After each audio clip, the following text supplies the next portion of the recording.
விளையாட்டு திரை போட்டு விளையாடி நாம் காணும் உலகென்று ஒன்று.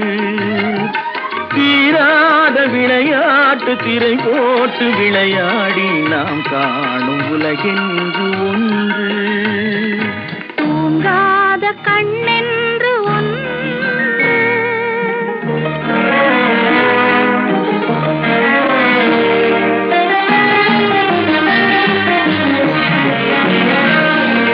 வெகு தூரம் நீ சென்று நின்றாலும் விழி மட்டும் தனியாக வந்தாலும்